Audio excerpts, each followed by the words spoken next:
मखाना या जिसे हम फॉक्स नट्स भी कहते हैं, सच मानिए ये कोई आम स्नैक बिल्कुल नहीं है। आज के इस क्लिनिकल विश्लेषण में हम इस कमाल के प्राचीन बीज के फायदों को डिकोड करने वाले हैं। इसे यूरियल फेरोक्स नाम के पौधे से निकाला जाता है। मतलब सोचिए, सदियों से आयुर्वेद और यूनानी चिकित्सा में इसका इस्तेमाल बड़ी बड़ी बीमारियों के इलाज में होता आ रहा है। ये सिर्फ स्वाद के लिए नहीं खाया जाता, बल्कि ये न्यूट्रिशन का एक प्रॉपर पावर हाउस है। ठीक है, तो चलिए सीधा मुद्दे पर आते हैं। आज के इस मेडिकल कंसल्टेशन के एजेंडे में 4 अहम बातें शामिल हैं। पहला, द हेल्दी स्नैक प्रिस्क्रिप्शन। दूसरा, हार्ट और मेटाबॉलिक मैनेजमेंट।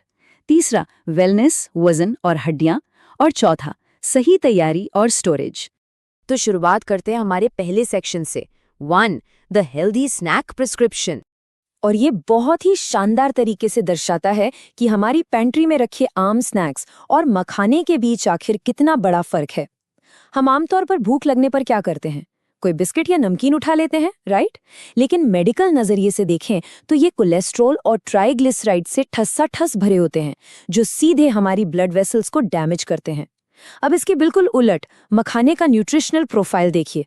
एकदम क्लीन, फैट बहुत कम है, सोडियम ना के बराबर है और कोलेस्ट्रॉल तो भूल ही जाइए। ये एक ऐसा क्लिनिकल अल्टरनेटिव है जो शरीर को नुकसान पहुंचाए बिना हमारी वो छोटी छोटी भूख को एकदम परफेक्ट तरीके से शांत करता है।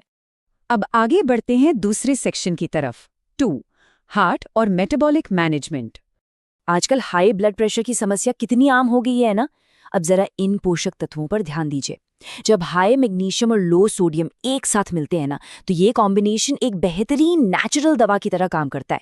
हम सब जानते हैं कि सोडियम बीपी बढ़ाता है, पर मखाने में ये बहुत कम होता है, और जो मैग्नीशियम है वो हमारी रक्त वाहिकाओं यानी ब्लड वेसल्स को रिलैक्स करता है। नतीजा, ब्लड प्रेशर कंट्रोल में रहता है। और हाँ, इसका लो फैट होना हमारे बढ़े हुए कोलेस्ट्रॉल और ट्राइग्लिसराइड्स को भी मैनेज करता है, जो सीधे तौर पर हमारे हार्ट को एकदम सेफ और हेल्दी रखता है। अब जो बात वाकई बहुत दिलचस्प है वो ये है कि मखाना एक लो ग्लाइसेमिक इंडेक्स वाला फूड है। इसका सीधा सा मतलब ये है कि इसे खाने के बाद खून में शुगर का लेवल एकदम से शूट अप नहीं होता, और यही बात इसे डायबिटीज मैनेजमेंट के लिए एक पक्का गेम चेंजर बनाती है। मतलब कभी भी भोजन के बीच में भूख लगे या लेट नाइट स्नैकिंग का मन करे, तो एक ऐसा स्नैक चाहिए जो शुगर स्पाइक ना करे, और मखाना इस मेडिकल जरूरत को 100% पूरा करता है। चलिए अब तीसरे हिस्से पर आते हैं। 3. वेलनेस, वजन और हड्डियां। अगर स्वस्थ तरीके से वजन कम करना है तो शरीर का वो कॉज एंड इफेक्ट यानी कारण और प्रभाव का बायोलॉजिकल कनेक्शन समझना बहुत जरूरी है। मखाने में फाइबर कूट कूट कर भरा है, तो होता क्या है कि इसे खाने के बाद पेट लंबे समय तक भरा भरा लगता है और बार बार कुछ खाने की क्रेविंग नहीं होती। ऊपर से कैलोरी कम है, कार्बोहाइड्रेट कम है, तो शरीर अपने आप कैलोरी डेफिसिट में चला जाता है। और सबसे कमाल की बात बताऊं, ये जो फाइबर है ना, ये हमारे पाचन तंत्र में फैट को एब्जॉर्ब होने से भी रोकता है। मतलब वेट लॉस गोल्स अचीव करने के लिए ये लिटरली एक मैजिक की तरह काम करता है। हड्डियों की मजबूती के लिए कैल्शियम कितना क्रूशियल है ये तो हम सभी जानते हैं, लेकिन जिन लोगों में कैल्शियम की कमी हो गई है या जिनका स्केलेटल स्ट्रक्चर काफी कमजोर हो चुका है, उनके लिए मखाना किसी मेडिकल वरदान से कम नहीं है। इसमें नेचुरली इतना ज्यादा कैल्शियम होता है कि ये ऑस्टियोपोरोसिस, आर्थराइटिस और जोड़ों के उस भयंकर दर्द जैसी समस्याओं से लड़ने में शरीर को जबरदस्त सपोर्ट देता है। और हाँ, अंदर की सेहत का असर बाहर स्किन पर भी तो दिखता है। मखाने के अंदर कुछ बहुत ही खास तरह के आवश्यक प्रोटीन और अमीनो एसिड्स पाए जाते हैं। ये स्पेसिफिक प्रोटीन्स सीधे तौर पर हमारी स्किन सेल्स को बेहतर बनाने और उसके टेक्सचर को इम्प्रूव करने का काम करते हैं। इसके रेगुलर इस्तेमाल से स्किन और ज़्यादा स्मूथ हो जाती है और उम्र बढ़ने के निशान जैसे झुर्रियाँ, पिगमेंटेशन या जो दाग धब्बे होते हैं ना, वो भी काफ़ी हद तक कम हो जाते हैं। आयुर्वेद और यूनानी चिकित्सा की अगर बात करें तो मखाने को दूध में पकाने का एक बहुत ही खास नुस्खा बताया गया है। जब इसे इस तरह से तैयार किया जाता है तो ये यौन स्वास्थ्य यानी सेक्सुअल वेलनेस से जुड़ी समस्याओं को दूर करने के लिए एक कामोत्तेजक या एफ्रोडिजियक की तरह काम करता है। सिर्फ इतना ही नहीं, जो माताएं स्तनपान करा रही हैं उनके लिए भी ये बहुत फायदेमंद है, क्योंकि ये नेचुरली ब्रेस्ट मिल्क के प्रोडक्शन को बढ़ाने में बहुत मदद करता है। अब आते हैं हमारे आखिरी सेक्शन पर। 4. सही तैयारी और स्टोरेज। चलिए आगे बढ़ते हैं और देखते हैं कि ये सब कैसे एक साथ जुड़ता है। देखिए, मखाने के इन सारे मेडिकल फायदों को बचाने के लिए इसे बहुत धीमी आंच पर भूनना यानी स्लो रोस्ट करना नितांत आवश्यक है। तेज आंच पर ये जल जाएगा और लोग सबसे बड़ी गलती क्या करते हैं?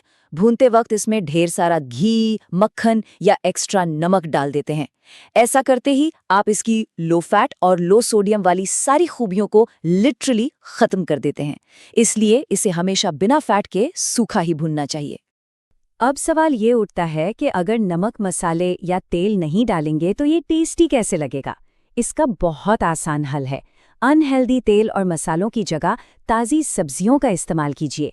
उसी सूखे भुने हुए मखाने में बारीक कटा हुआ ताज़ा प्याज, खीरा, थोड़े टमाटर और छोटे छोटे पनीर के टुकड़े मिला लीजिए। यकीन मानिए, ये स्नैक खाने में बहुत ही मज़ेदार हो जाएगा। और सबसे बड़ी बात, ये पूरी तरह से मेडिकली कंप्लायंट और हेल्दी भी रहेगा। और एक बहुत क्रिटिकल चीज़, मखाने का वो क्रंच बनाए रखना। देखिए, ये बीज हवा से बहुत तेजी से नमी सोख लेता है और जैसे ही इसमें नमी गई, ये एकदम स्पंजी हो जाएगा, खाते वक्त दांतों में चिपकेगा और सारा मज़ा किरकिरा हो जाएगा। इसीलिए यह हमेशा ध्यान रखना चाहिए कि इसे एक एयर टाइट कंटेनर में ही स्टोर किया जाए। वैसे अगर सच पूछें तो मेरी सबसे बड़ी सलाह यही है कि इसके बेस्ट टेक्सचर और पूरे फायदों का मजा लेने के लिए इसे हमेशा तुरंत भूनकर ताज़ा ताज़ा ही खाइए। तो सबसे महत्वपूर्ण बात ये है, क्या अब वक्त नहीं आ गया है कि हम अपनी पैंट्री से उन सारे प्रोसेस्ड और कोलेस्ट्रॉल वाले जंक फूड्स को बाहर फेंक दें? क्या हमें इन नुकसानदायक पैकेट्स को हटाकर प्रकृति के इस शक्तिशाली प्राचीन वेलनेस बीज को अपनी रूटीन का हिस्सा नहीं बनाना चाहिए? आज के इस विश्लेषण के बाद मुझे लगता है कि इस पर गंभीरता से विचार करना तो बनता है।